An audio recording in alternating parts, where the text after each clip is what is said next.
Hello everyone, कैसे हैं आप सब। आई होप आप सब अच्छे होंगे, बढ़िया होंगे। मैं हूं स्वाति सेजवानी, स्वागत करती हूं आपका उदित फार्मेसी के यूट्यूब चैनल पे। चल रही है हमारी pharmacy law and ethics subjects की टॉप 20 क्वेश्चन की सीरीज, जिसका हम सेकंड लास्ट पार्ट यानी कि पार्ट 9 आज डिस्कस करने वाले हैं। चलिए शुरू करते हैं आज के पहले क्वेश्चन से। क्वेश्चन नंबर 17 काफी इंपॉर्टेंट क्वेश्चन है, बहुत बार पूछा जाता है इसको। Explain BCS system of classification, right in detail about new drug development. आपको यहाँ पे पहले बीसीएस सिस्टम ऑफ क्लासिफिकेशन यानी कि जो बायोफार्मास्यूटिक्स फुल फॉर्म होता है इसका, बायोफार्मास्यूटिक्स क्लासिफिकेशन सिस्टम, इसके बारे में लिखना है। इसके साथ साथ आपसे पूछा गया है कि न्यू ड्रग डेवलपमेंट क्या है, इसके बारे में डिटेल लिखिए, वो भी आपको लिखना है। तो आज से आंसर शुरू करेंगे, वहां पहले अपनी हेडिंग डालेंगे। जो पहला पार्ट पूछा गया है BCS system of classification, the biopharmaceutics classification system is a scientific framework. ये जो बीसीएस क्लासिफिकेशन सिस्टम है एक तरह का साइंटिफिक क्लासिफिकेशन सिस्टम है, डेवलप्ड टू प्रिडिक्ट, प्रिडिक्ट का मतलब होता है पहचानना, जानना, to predict the behaviour of a drug product in the human body. अब बायोफार्मास्यूटिक्स क्लासिफिकेशन सिस्टम, पहले आप ऐसे समझो कि इस तरह का क्लासिफिकेशन सिस्टम होता है जो 4 भागों में विभाजित होता है, जिससे हमें पता चलता है ड्रग का नेचर। ठीक है, ये 4 क्लासेस होती हैं बायोफार्मास्यूटिक्स क्लासिफिकेशन सिस्टम में, क्लास 1, 2, 3, 4। इससे हमें ड्रग का नेचर पता चलता है, ड्रग प्रोडक्ट का जो बिहेवियर है वो पता चलता है कि ह्यूमन बॉडी में जाके ड्रग कैसा काम करेगी। ड्रग की फिजिको केमिकल प्रॉपर्टीज पता चलती है। फिजिको केमिकल प्रॉपर्टीज का मतलब है ड्रग की फिजिकल प्रॉपर्टीज और ड्रग की केमिकल प्रॉपर्टीज। तो अगर मैं शॉर्ट में आपको बताना चाहूँ तो क्या है, बायोफार्मास्यूटिकल क्लासिफिकेशन सिस्टम वो क्लासिफिकेशन सिस्टम है जिससे हम ड्रग का नेचर पता करते हैं, ड्रग की फिजिकल और केमिकल प्रॉपर्टीज पता करते हैं। अब फिजिकल केमिकल प्रॉपर्टीज क्या हो गई वो हम यहाँ पे समझेंगे जब हम क्लासिफिकेशन देखेंगे। तो BCS categorises drug substances into one of the 4 BCS classes. जितनी भी ड्रग्स है पूरा है ना, उन सारी ड्रग्स को 4 क्लासेस में विभाजित किया गया है। जैसे क्लास 1 है तो उसमें वो ड्रग्स आएंगी जिनकी सॉल्युबिलिटी बहुत ज्यादा होती है, परमिएबिलिटी बहुत ज्यादा होती है। क्लास 2 में वो ड्रग्स आएंगी जिनकी सॉल्युबिलिटी कम होती है लेकिन परमिएबिलिटी ज्यादा होती है। क्लास 3 में वो ड्रग्स आएंगी जिनकी सॉल्युबिलिटी ज्यादा होती है, परमिएबिलिटी कम होती है। और क्लास 4 में वो ड्रग्स आएंगी जिनकी सॉल्युबिलिटी कम और परमिएबिलिटी भी कम। आप चाहें तो इस तरह से डायग्राम या फिर आप कहें तो फ्लो चार्ट के फॉर्म में भी बना सकते हैं। इसको याद कैसे रखेंगे आप, क्लास 1, क्लास 2, क्लास 3, क्लास 4, इस तरह से आप लिख देंगे। अब जैसे जैसे आप इस तरफ जाएंगे आपकी परमिएबिलिटी, आपकी सॉल्युबिलिटी बढ़ती जाएगी और जैसे जैसे नीचे की ऊपर की तरफ जाएंगे आपकी परमिएबिलिटी बढ़ जाएगी। मतलब क्लास 1 और 2 जो रहेंगी इनकी परमिएबिलिटी ज्यादा रहेगी, क्लास 3 और 4 जो रहेंगी इनकी परमिएबिलिटी कम रहेगी। इसका अपोजिट यहीं पे होगा कि क्लास 1 और 3 में सॉल्युबिलिटी ज्यादा रहेगी और क्लास 2 और 4 में सॉल्युबिलिटी कम रहेगी। इस तरह से आप इसको याद रख सकते हैं। इस तरह से बायोफार्मास्यूटिक क्लासिफिकेशन सिस्टम को कैटेगराइज किया गया है। अब हम एक एक करके क्लास देखते हैं तो आपको और ज्यादा समझ में आएगा कि बीसीएस ने क्या किया है, ड्रग्स को 4 कैटेगरीज में विभाजित किया है। क्लास 1 से लेके 4 तक किस बेसिस पे डिवाइड किया है कैटेगरीज को, सॉल्युबिलिटी और परमिएबिलिटी के बेसिस पे। BCS class 1 drugs are highly soluble and highly permeable. जैसे कि मैंने पीछे ही आपको बताया, फर्स्ट कैटेगरी आती है हाईली सॉल्युबल और हाईली परमिएबल।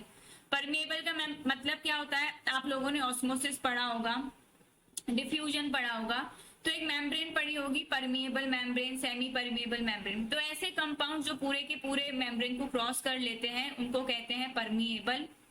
ठीक है, कुछ ऐसे कंपाउंड जो आधे क्रॉस कर जाते हैं लेकिन आधे क्रॉस नहीं कर पाते उनको कहा जाता है सेमी परमिएबल। और कुछ ऐसे कंपाउंड्स होते हैं जो बिल्कुल ही मेम्ब्रेन को क्रॉस नहीं कर पाते, उन्हें कहा जाता है इम्परमिएबल कंपाउंड्स। ठीक है, तो यहाँ पे जो परमिएबिलिटी की बात हो रही है वो हाई परमिएबल की मतलब है कि ऐसे कंपाउंड जो पूरे के पूरे मेम्ब्रेन को क्रॉस कर लेते हैं। तो क्लास 1 ड्रग्स जो है बीसीएस क्लासिफिकेशन सिस्टम की, उसमें ऐसी ड्रग्स आती है जिनकी सॉल्युबिलिटी तो बहुत ज्यादा होती है, बहुत अच्छी होती है, इसके साथ साथ उनकी परमिएबिलिटी भी बहुत ज्यादा अच्छी होती है। मतलब दे dissolve readily in the GIT, वो आपकी जीआईटी में जाते से ही तुरंत डिसॉल्व हो जाती हैं और तुरंत के तुरंत ब्लड स्ट्रीम में एब्जॉर्ब हो जाती हैं क्योंकि उनका परमिएशन पावर भी बहुत अच्छा होता है। अगर हम एग्जांपल्स की बात करें तो क्लास 1 में जो ड्रग्स आती हैं उसमें आता है आपका कैफीन, आइबुप्रोफेन, ठीक है, ये एग्जाम्पल्स हैं जो क्लास 1 ड्रग्स में आती हैं। आगे बढ़ते हैं हम लोग क्लास 2 देखते हैं। तो क्लास 2 जो है BCS class 2 drugs are poorly soluble. यहाँ पे जो सॉल्युबिलिटी रहती है एकदम कम रहती है, लेकिन इसकी जो परमिएबिलिटी रहती है वो बहुत ज्यादा रहती है। तो ये ड्रग्स जो हैं, these drugs may have difficulty in dissolving in the GIT. अब इसकी सॉल्युबिलिटी कम है, इसलिए ये जीआईटी में जाके तुरंत डिसॉल्व नहीं हो पाती, लेकिन जैसे ही एब्जॉर्ब हो जाती हैं ये सेल मेम्ब्रेन्स को पास कर लेती हैं, क्योंकि इनकी परमिएबिलिटी बहुत ज्यादा होती है, बहुत अच्छी होती है। अगर हम इसके एग्जांपल्स देखें तो इसमें आता है कीटोगोनाजोल, डानाजोल, ये दो जो है क्लास 2 ड्रग्स के बेस्ट एग्जांपल्स हैं। नेक्स्ट आ जाते हैं क्लास 3 पे। BCS class 3 drugs are highly soluble but poorly permeable. इसमें सॉल्युबिलिटी बहुत अच्छी है, लेकिन परमिएबिलिटी बहुत कम होती है। इसका मतलब ये इजीली डिसॉल्व तो हो जाएंगी जीआईटी में, लेकिन ये सेल मेम्ब्रेन से इजीली पास नहीं हो पाएंगे। क्यों? क्योंकि इनकी परमिएबिलिटी बहुत पुअर होती है, बहुत कम होती है। अगर हम इसके एग्जांपल्स देखें तो इसमें आता है एटिनोनोल और आता है साइमेटिडिन, ये दो एग्जांपल्स आते हैं इसमें। लास्ट क्लास जो लास्ट कैटेगरी जो रहती है फोर्थ, वो रहती है पुअरली सॉल्युबल और पुअरली परमिएबल। ना तो सॉल्युबिलिटी अच्छी ना ही परमिएबिलिटी अच्छी। तो इसमें क्या होगा, डिफिकल्टी होती है डिसॉल्व करने में भी जीआईटी में, और सेल मेम्ब्रेन से पास करने में भी ऐसी ड्रग्स में बहुत मुश्किल आती है। तो जब भी कोई रिसर्च या प्रोजेक्ट कैरी आउट किया जाता है तो हमेशा कोशिश की जाती है कि क्लास 4 ड्रग्स को ना यूज किया जाए, क्योंकि उस पर बहुत मेहनत बहुत काम करना पड़ता है, क्योंकि उनकी ना सॉल्युबिलिटी अच्छा रिजल्ट देती है ना उनकी परमिएबिलिटी अच्छी होती है। तो इनके एग्जांपल्स क्या है, जैसे ग्रीसियोफुल्विन ड्रग हो गई, डायजीपाम ड्रग हो गई, ये क्या है इनकी क्लास 4 के एग्जांपल्स हैं। ये था बीसीएस क्लासिफिकेशन सिस्टम के बारे में जब आपसे पूछा जाए तो इतना आपको लिखना है। नेक्स्ट इसी क्वेश्चन का पार्ट था न्यू ड्रग डेवलपमेंट, कि कोई भी न्यू ड्रग कैसे बनती है। पिछले क्लास में हम लोगों ने न्यू ड्रग एप्लीकेशन पढ़ा था, जिसमें हमने बताया था आपको कि जो न्यू ड्रग है वो मार्केट में कैसे आती है, कैसे उसकी एप्लीकेशन जमा करी जाती है, क्या क्या डॉक्यूमेंट्स लगते हैं। लेकिन उसके पहले का ये प्रोसीजर है कि न्यू ड्रग बनती कैसे है, कैसे उसका डेवलपमेंट होता है। New drug development is the process of discovering, कोई भी न्यू ड्रग को डिस्कवर करना, न्यू ड्रग को डिजाइन करना, न्यू मेडिकेशंस को टेस्ट करना, ताकि किसी पर्टिकुलर डिजीज को ठीक किया जा सके, पर्टिकुलर हेल्थ कंडीशन को ठीक किया जा सके। उस प्रोसेस को कहा जाता है new drug development. It involves a long and complex process. ये जो न्यू ड्रग डेवलपमेंट है, ये कहने को तो एक प्रोसेस है, लेकिन ये बहुत लंबी प्रोसेस है, सालों लग जाते हैं नई ड्रग बनने में। तो ये बहुत लॉन्ग प्रोसेस है, बहुत कॉम्प्लेक्स प्रोसेस है। कॉम्प्लेक्स का मतलब है बहुत टफ प्रोसेस होती है, बहुत ज्यादा रिसर्च चाहिए होता है, इसमें बहुत ज्यादा डेवलपमेंट चाहिए होता है। लगभग अगर 10,000 कंपाउंड्स पे रिसर्च चल रही होती है तो एंड में जाके एक ऐसा कंपाउंड होता है जो ड्रग में चेंज हो पाता है, नहीं तो बाकी सारे रिजल्ट जो है वो फेल हो जाते हैं। इतनी लंबी ये रिसर्च चलती है, इतनी लंबी ये प्रोसेस चलती है। तो ये बहुत ही ज्यादा रिसर्च डेवलपमेंट वाली कॉम्प्लेक्स प्रोसेस है। इस प्रोसेस में क्या क्या होता है न्यू ड्रग डेवलपमेंट में, the process includes various stages, बहुत सारे स्टेजेस आते हैं। सबसे पहले प्री क्लिनिकल टेस्टिंग करनी पड़ती है, रिजल्ट सही आते हैं तो क्लिनिकल ट्रायल्स पे जाते हैं, अप्रूवल लेना पड़ता है, फिर मार्केट में आने के बाद भी ड्रग चले नहीं चले, ज्यादा साइड इफेक्ट, ज्यादा एडवर्स इफेक्ट तो नहीं देगी, ये सारी चीजें बहुत ज्यादा रहती हैं जब भी कोई न्यू ड्रग डेवलप हो रही होती है, मार्केट में आती है। तो बहुत सारी स्टेजेस को क्रॉस करने के बाद न्यू ड्रग मार्केट में आती है। तो क्या क्या स्टेजेस हैं, सबसे पहली स्टेज रहती है ड्रग की डिस्कवरी। सबसे पहले तो अगर 10,000 कंपाउंड्स हैं तो उसमें से हमको ढूंढना पड़ता है कि ड्रग किसकी बन सकती है। हर एक पत्ती को तोड़ के, हर एक प्लांट के पौधे को या फिर रूट को तोड़ के आप उसकी मेडिसिन नहीं बना सकते है ना। तो सबसे पहले ड्रग को डिस्कवर किया जाता है, जिसमें 2 से 5 साल तक का समय लग जाता है। ड्रग को कैसे डिस्कवर किया जाता है, पहले तो हमें पता होना चाहिए किस डिजीज के ऊपर हमें काम करना है, हमारा टारगेट क्या है।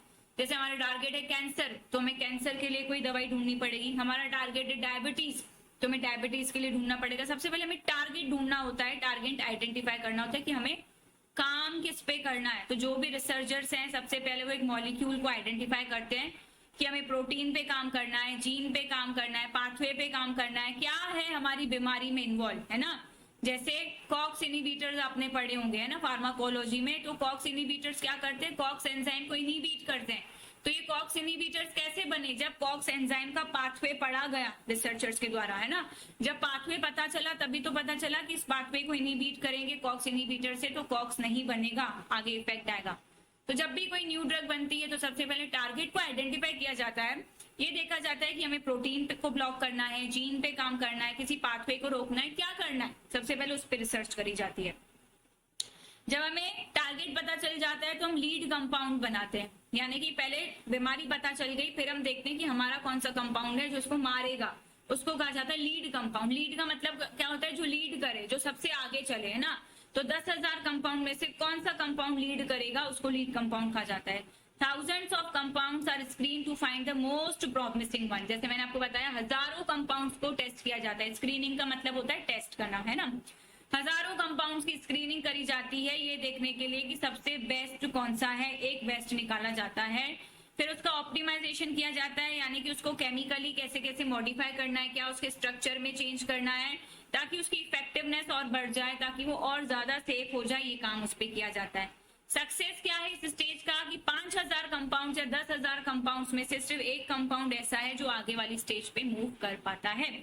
तो पहला वाला जो स्टेप होता है ड्रग डिस्कवरी का स्टेप, वो ही 2 से 5 साल तक का समय ले लेता है। दूसरा स्टेज आता है प्री क्लिनिकल टेस्टिंग। जब आपको कंपाउंड मिल गया तो आप एनिमल्स पे उसकी स्टडी करते हो। प्री क्लिनिकल का मतलब होता है एनिमल टेस्टिंग, है ना। एनिमल टेस्टिंग में भी आपको 1 से 2 साल लग जाते हैं, क्योंकि आप क्या देखते हो, पूरी फार्माकोकाइनेटिक्स चीजें देखते हो, है ना। उसकी सेफ्टी देखते हो, टॉक्सिसिटी देखते हो, एब्जॉर्प्शन देखते हो, डिस्ट्रीब्यूशन देखते हो, मेटाबॉलिज्म देखते हो, एक्सक्रीशन देखते हो। लैब एनिमल्स में जितने भी एनिमल्स हैं, आप ह्यूमंस के ऊपर जो भी स्टडीज करने चाहते हो उसके पहले आप एनिमल्स पे सारी स्टडी करते हो, सारा डाटा कलेक्ट करते हो, उसमें भी 1 से 2 साल लग जाते हैं। नेक्स्ट स्टेज आता है जब आपको एनिमल्स में रिजल्ट्स पॉजिटिव मिलते हैं तो आप क्लिनिकल ट्रायल्स पे जाते हो, जो कि 4 फेजेस में होता है। Phase 1, phase 2, phase 3, phase 4। ठीक है, जब ये फेज 3 तक 1, 2, 3 सक्सेस रेट आता है तब आप 4 में जाते हो, जिसे पोस्ट मार्केटिंग सर्वेलियंस फेज कहते हैं, जिसमें आप मार्केट में अपनी दवाई को ले आते हो और अगर वो सक्सेस आती है तो आप उसको मार्केट में बेचते हो। अगर कोई भी शिकायत आती है तो वापस उसको विड्रॉ कर लिया जाता है। लेकिन पोस्ट मार्केटिंग सर्वेलेंस तक आते आते 6 से 7 साल लग जाते हैं क्लिनिकल ट्रायल्स को रन कराने में, जिसमें जो भी ड्रग्स है जिसको आपको ह्यूमंस पे यूज करना है उसकी सेफ्टी, इफेक्टिवनेस, आप ऑप्टिमम डोज सब चेक करते हो। पूरा 3 साल तक आप चलते हो, फिर आप अप्रूवल लेते हो, है ना, रेगुलेटरी अथॉरिटी से, और आप उसको मार्केट में लाते हो। अगर हम इसको डायग्रामेटिक तरीके से समझें न्यू ड्रग डेवलपमेंट को, तो कुछ इस तरह से है कि पहले सबसे पहले बेसिक रिसर्च होती है जिसमें टारगेट को आइडेंटिफाई किया जाता है, जैसे जो भी डिजीज है जिसके ऊपर हमें करना है उसको आइडेंटिफाई किया जाता है। ड्रग की डिस्कवरी की जाती है तो 5 से 10-20 हजार तक भी कंपाउंड होते हैं जो कि टेस्ट हमको करना पड़ता है। प्री क्लिनिकल स्टडी तक मुश्किल से 250 जाते हैं, क्लिनिकल तक मुश्किल से 5 पहुंचते हैं। एक ऐसा कंपाउंड होता है जिसको अप्रूवल मिलता है और वो मार्केट में ड्रग आ पाती है। चलिए आगे बढ़ते हैं, हमारे आज के नेक्स्ट क्वेश्चन की तरफ चलते हैं। Question number 18, right the detail note on the following. 2 notes आपको लिखने को यहाँ पे कहा गया है। पहला क्या गया है, ब्लड बैंक, जिसके आपको बेसिक रिक्वायरमेंट्स और फंक्शंस लिखना है।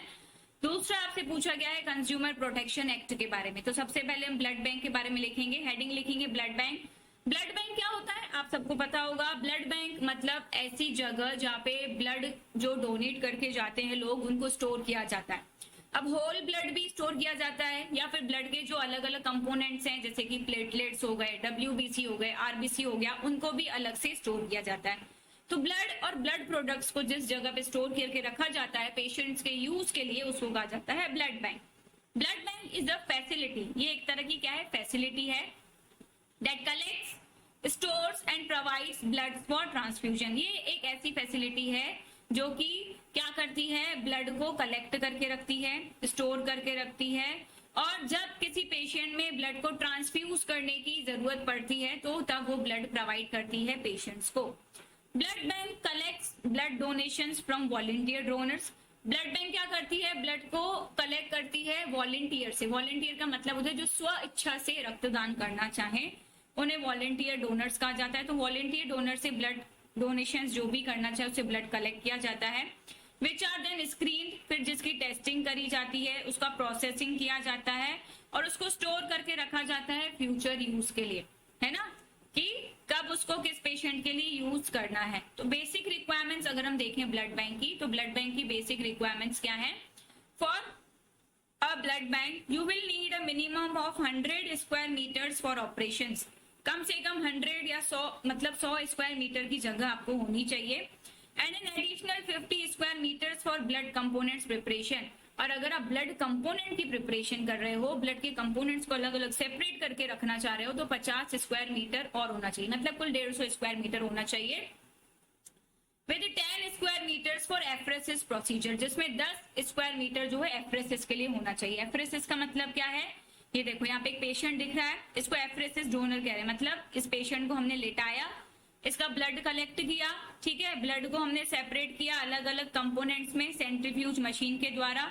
अब हमें जिस कंपोनेंट की जरूरत थी उसको हमने कलेक्ट कर लिया स्टेराइल बैग में, और जो अनयूज्ड कंपोनेंट्स थे, है ना, जो हमारे काम के कंपोनेंट नहीं थे, वो हमने पेशेंट में वापस ट्रांसफर कर दिए, उसे कहा जाता है एफ्रेसिस। तो अगर आप एफ्रेसिस प्रोसीजर अपने ब्लड बैंक में कैरी आउट करते हो तो आपको 10 स्क्वायर मीटर की जरूरत होनी चाहिए उस 50 स्क्वायर मीटर में, कि आप पेशेंट को लिटा सको, उसका ब्लड ले सको, फिर अलग अलग कंपोनेंट्स को सेपरेट कर सको, फिर जो कंपोनेंट आपके काम के नहीं है वो पेशेंट की बॉडी में वापस डाल सको, इसे कहा जाता है एफ्रेसिस, है ना। तो इसके लिए 10 स्क्वायर मीटर की जगह होनी चाहिए। इसके बाद आपके पास होना चाहिए मैन पावर, यानी कि स्टाफ, है ना। There must be a well educated health care professional, पढ़ा लिखा स्टाफ होना चाहिए, प्रॉपर ट्रेनिंग होनी चाहिए उनके पास, प्रॉपर एक्सपीरियंस होना चाहिए कि ब्लड को कैसे कलेक्ट किया जाता है, कैसे विदड्रॉ किया जाता है। एक क्वालिफाइड पैथोलॉजिस्ट होना चाहिए, यानी कि ब्लड बैंक मेडिकल ऑफिसर जो सारे टेस्ट कैरी करे। लैब टेक्नीशियंस और लैब असिस्टेंट्स होने चाहिए, नर्सेस होनी चाहिए, ब्लड डोनेशन काउंसलर्स होने चाहिए, जो अगर कोई ब्लड डोनेट करने आ रहे हैं तो उनकी काउंसलिंग कर सके, उनको बता सके कि रक्तदान करने से कोई नुकसान नहीं होता, कोई कमजोरी नहीं होती, क्योंकि हमारा ब्लड बनता रहता है ना। तो ऐसी काउंसलिंग लोगों की हो सके, इसके लिए ब्लड डोनेशन काउंसलर्स होने चाहिए। रिकॉर्ड आपको बना के रखना बहुत जरूरी है, तो इसके लिए डाटा एंट्री ऑपरेटर जरूर होने चाहिए ब्लड बैंक में, ये जरूरी चीजें हैं। तीसरा है इलेक्ट्रिसिटी, ठीक है, 24 घंटे इलेक्ट्रिसिटी सप्लाई रहे, ये बहुत जरूरी है ब्लड बैंक में। इसके लिए चाहे तो एक जनरेटर भी लगवा सकते हैं, जनरेटर होना ही चाहिए, क्योंकि कभी कभी बहुत ज्यादा इमरजेंसी कंडीशंस पड़ती हैं, अगर लाइट ज्यादा समय के लिए गई और जनरेटर भी नहीं है तो स्टोर किया हुआ ब्लड भी खराब हो सकता है, ठीक है। तो 24 आवर्स इलेक्ट्रिसिटी रहनी चाहिए, इसके लिए एक जनरेटर जरूरी होना चाहिए इमरजेंसी कंडीशंस के लिए। इमरजेंसी पावर बैकअप जरूर होना चाहिए, ताकि कंटिन्यूअस फ्रिज चलता रहे, इक्विपमेंट्स चलते रहे, फ्रिज कभी भी बंद ना हो, इसके लिए इमरजेंसी पावर बैक होना बहुत जरूरी है। क्या क्या इक्विपमेंट्स होने चाहिए, एक रेफ्रिजरेटर यानी कि फ्रिज, जिसको हम कॉमन भाषा में कहते हैं, बहुत ज्यादा जरूरी है, जिसकी कैपेसिटी यानी कि जो जगह है वो इतनी होनी चाहिए कि अब उसमें 50 यूनिट ब्लड के स्टोर कर सके, है ना। कोल्ड बॉक्सेस होने चाहिए, आइस पैक होना चाहिए, डीप फ्रीजर होना चाहिए, सेंट्रीफ्यूज की मशीन होनी चाहिए, ये इक्विपमेंट्स बहुत जरूरी है ब्लड बैंक में। इसके अलावा जो यूज करने वाली चीजें हैं उन्हें कंज्यूमेबल थिंग्स कहा जाता है। ड्रॉपर होने चाहिए, जिसे पास्चर पिपेट कहा जाता है, ये आपको दिख रहे होंगे अलग अलग ड्रॉपर्स, कोई 3 ml का है, कोई 2 ml का है, कोई 1 ml का है, तो ऐसी पास्चर पिपेट्स होनी चाहिए। ग्लास ट्यूब्स होनी चाहिए, ग्लास की स्लाइड्स होनी चाहिए, टेस्ट ट्यूब का रैक होना चाहिए, ग्लव्स होने चाहिए, मार्कर पेन होने चाहिए, ये एसेंशियल चीजें हैं जो ब्लड बैंक में होना बहुत जरूरी है। इसके बाद हम अगर देखें रिएजेंट्स, तो रिएजेंट्स होने चाहिए antigen A, antigen B, antigen A B और एंटीडी। ये जो एंटीजेंस हैं इनको यूज किया जाता है एंटीजेंस कौन कौन से प्रेजेंट है आपके आरबीसी में उसको डिटरमाइन करने के लिए, है ना। जब भी ब्लड कलेक्ट करते हैं तो पहले ब्लड ग्रुप देखा जाता है, तो ब्लड ग्रुप चेक करने के लिए ये रिएजेंट्स होना बहुत जरूरी है। एक डिसइंफेक्टेंट होना चाहिए, this is used for cleaning the skin to prevent the infection. जब भी कोई ब्लड डोनेट करने आता है तो पहले उसकी स्किन क्लीन की जाती है ताकि कोई भी इन्फेक्शन ना फैले। अब डिसइंफेक्टेंट में स्पिरिट को भी यूज कर सकते हैं, सोडियम हाइपोक्लोराइड को भी यूज कर सकते हैं, कोई भी डिसइंफेक्टेंट यूज कर सकते हैं जो जनरली हॉस्पिटल्स में या मेडिकल चीजों में यूज किया जाता है। फिर आता है ट्रांसपोर्टेशन फैसिलिटी होना चाहिए, blood should be stored and transported between 2 to 6 degree Celsius temperature. Blood जो है उसको हमेशा 2 से 6 डिग्री सेल्सियस में ही स्टोर करके रखना है और ट्रांसपोर्ट भी 2 से 6 डिग्री सेल्सियस के बीच ही करना है। Blood should be transported in cold chain, blood को जो है कोल्ड चेन में ही ट्रांसपोर्ट करना है, बिल्कुल ठंडे कंटेनर्स जो होते हैं उसमें, रेफ्रिजरेटर या फिर कोल्ड बॉक्स भी आप यूज कर सकते हो। जरा सा भी टेम्परेचर चेंज हुआ आपका ब्लड पूरा का पूरा खराब हो जाएगा। फंक्शंस क्या है ब्लड बैंक के, ब्लड बैंक का मेन फंक्शन ही है कि ब्लड को कलेक्ट करना, उसको प्रोसेस करना, मतलब अलग अलग कंपोनेंट्स को सेपरेट करना, उसकी टेस्टिंग करना, और ब्लड प्रोडक्ट्स को स्टोर करके रखना, ताकि जब भी ट्रांसफ्यूजन में या किसी पेशेंट को जरूरत पड़े तो उस समय उसको ब्लड अवेलेबल हो सके। इतना आपको ब्लड बैंक के बारे में लिखना है। नेक्स्ट जो पूछा गया है वो कंज्यूमर प्रोटेक्शन एक्ट के बारे में पूछा गया है। कंज्यूमर का मतलब होता है ग्राहक, है ना, यानी कि हम, ग्राहक शब्द में ही आता है हक, है ना, यानी कि हमारा जो हक है दैट इज कंज्यूमर। हमारे हक के लिए जो एक्ट बना है उसको कहा जाता है consumer protection act. The consumer protection act is a law, ये एक तरह का कानून है, enacted to protect consumers from unfair trade practices. इसको इसलिए बनाया गया है ताकि कंज्यूमर्स को, ग्राहकों को प्रोटेक्ट किया जा सके, कोई अवैध व्यापार उनसे ना करा सके, कोई डिफेक्टिव प्रोडक्ट उनको ना बेचा जा सके, कोई ऐसी गलत सर्विसेज उनको ना दी जाए जिससे उनका नुकसान हो। It establishes legal rights for consumers, इससे कंज्यूमर्स को क्या है, उनकी हक की चीजें मिलती हैं, है ना, और इसके साथ साथ उन्हें मैकेनिज्म भी पता चलता है कि अगर उनके साथ कोई विवाद हो रहा है, डिस्प्यूट का मतलब होता है विवाद, तो उस विवाद को वो कैसे रिजॉल्व कर सकते हैं आसानी से और फेयर तरीके से, है ना। इसीलिए कंज्यूमर प्रोटेक्शन एक्ट को बनाया गया है कि ग्राहक की हर तरह से मदद की जाए ताकि उसको कोई नुकसान ना हो, उसको कोई घाटा ना हो, है ना। The act provides a platform for a consumer, ये जो कंज्यूमर प्रोटेक्शन एक्ट है ये कंज्यूमर्स के लिए एक प्लेटफॉर्म है जहाँ पे वो अपनी कंप्लेंट को फाइल कर सकते हैं, ठीक है। तो जो भी कंज्यूमर फोरम है वो फाइल को देखेगा, उसके खिलाफ एक्शन लेगा कि क्या सप्लायर ने घपला किया है और क्या क्या इसकी भरपाई हो सकती है। कंपेंसेशन का मतलब है भरपाई, है ना, कि कंज्यूमर को कैसे भरपाई कर सकते हैं, उसको जो भी दिक्कत आई है उसको कैसे दूर किया जा सकता है ना। तो क्या करना है कंज्यूमर को, अगर कोई भी दिक्कत है तो उसको कंप्लेंट फाइल करनी है ना। कंप्लेंट जैसे ही उसने फाइल की, कहाँ पे, कंज्यूमर कोर्ट में, है ना, तो फॉरम क्या करेगा, पूरी उसकी एप्लीकेशन को देखेगा, देखने के बाद वो डिसीजन लेगा और जो भी भरपाई हो सके, कंपेंसेशन हो सके, वो कंज्यूमर को लेके देगा, ठीक है। कैसे आया और कब आया ये कंज्यूमर प्रोटेक्शन एक्ट, तो ये जो कंज्यूमर प्रोटेक्शन एक्ट है इसको शॉर्ट में सीपीए कहते हैं, ये 1986 में आया। It was the first consumer law in India, सबसे पहला जो कंज्यूमर्स के लिए कानून बना वो यही वाला बना। To protect consumer rights and provide a simple solution, ताकि कंज्यूमर्स के हक को बचाया जा सके और उन्हें जो भी दिक्कतें आ रही है उनके लिए सॉल्यूशन प्रोवाइड किया जा सके। The consumer protection act 2019 replaced the 1986 act, introduced new provisions. लेकिन 2019 में इस एक्ट को हटा के एक नया एक्ट आया जिसमें बहुत सारी नई चीजें जुड़ गई, जैसे कि ई कॉमर्स हो गया, आजकल जो ई बिजनेस होता है, ऑनलाइन बिजनेस होता है ना, सारे ट्रेड्स होते हैं, उससे सारी चीजों से रिलेटेड एक नया एक्ट बनाया गया 2019 में, जिसको कंज्यूमर प्रोटेक्शन एक्ट 2019 कहा गया। क्यों बनाया गया ये कंज्यूमर प्रोटेक्शन एक्ट, इसके ऑब्जेक्टिव्स क्या हैं, क्या इसके रीजंस हैं, तो इसका कुछ एम इस प्रकार है कि पहला है protect the consumer from unfair trade practices and fraud marketing, कोई भी अवैध व्यापार ना कर सके, है ना, उससे कंज्यूमर्स को प्रोटेक्शन दे सके, फ्रॉड मार्केटिंग ना कर सके लोग, इसलिए कंज्यूमर प्रोटेक्शन एक्ट को बनाया गया। दूसरा, ensure right to information about goods and services, जितनी भी चीजें मार्केट में आ रही हैं, जितने भी सर्विसेज मार्केट में आ रही हैं, उसके बारे में ग्राहक को जानने का पूरा हक है, ये राइट ग्राहक के पास बना रहे, इसलिए कंज्यूमर प्रोटेक्शन एक्ट बनाया गया।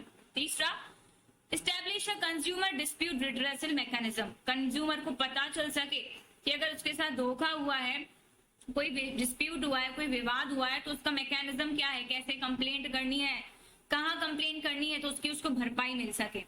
Promote consumer rights and responsibility, consumer के राइट्स को प्रमोट कर सके, रिस्पॉन्सिबिलिटीज को और प्रमोट कर सके, उनको और हेल्प कर सके, इसलिए कंज्यूमर प्रोटेक्शन एक्ट बनाया गया।